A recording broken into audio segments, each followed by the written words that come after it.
जय गुरु।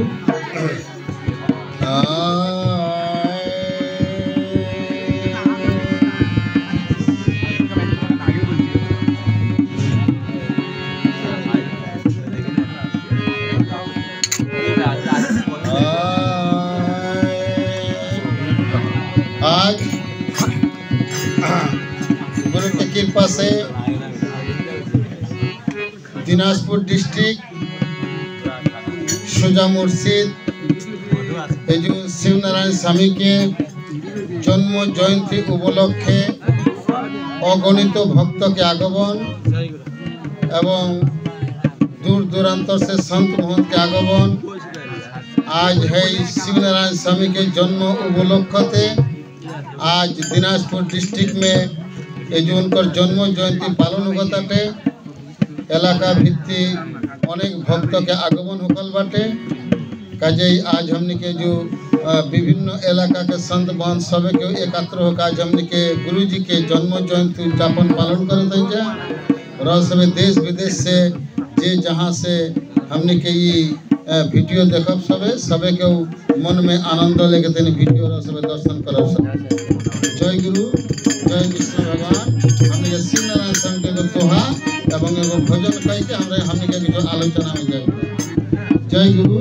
जय विष्णु भगवान जय शिवनारायण स्वामी जय दुखहरण स्वामी।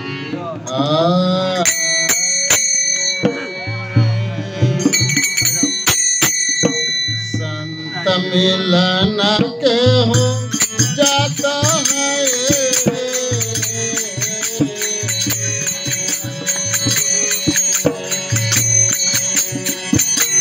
संत मिलन के हो जाता है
আমার তাল কাইটা যায়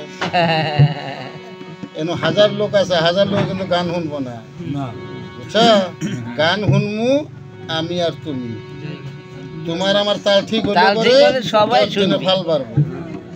আর তোমার আমার যদি তাল না হয় তাহলে মাইসা গেলে দূরে না কি গাইলো রে। জয় গুরু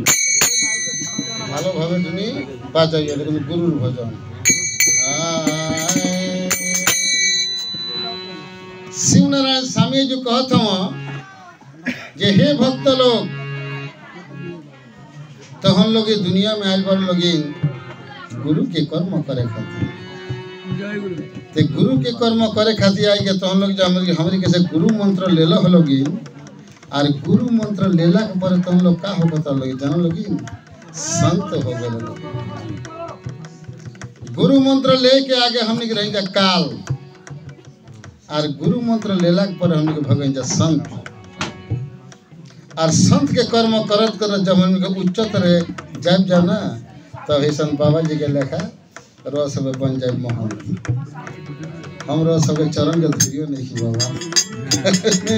ते काजे आगे काल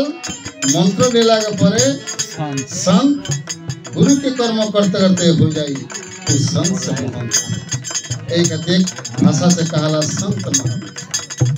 संत होकेला के शिष्य शिष्य सत खाना खाई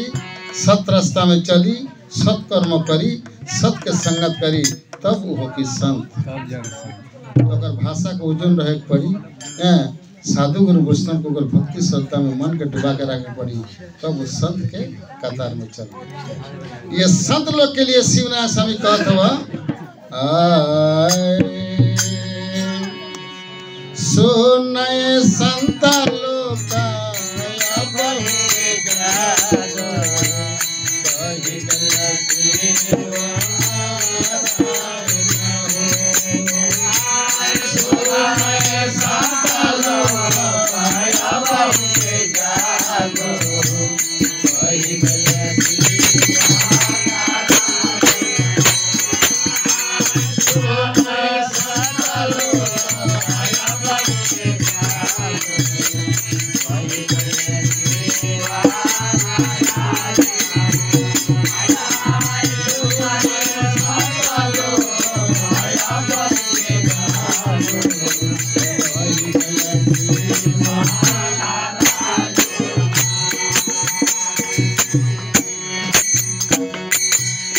माया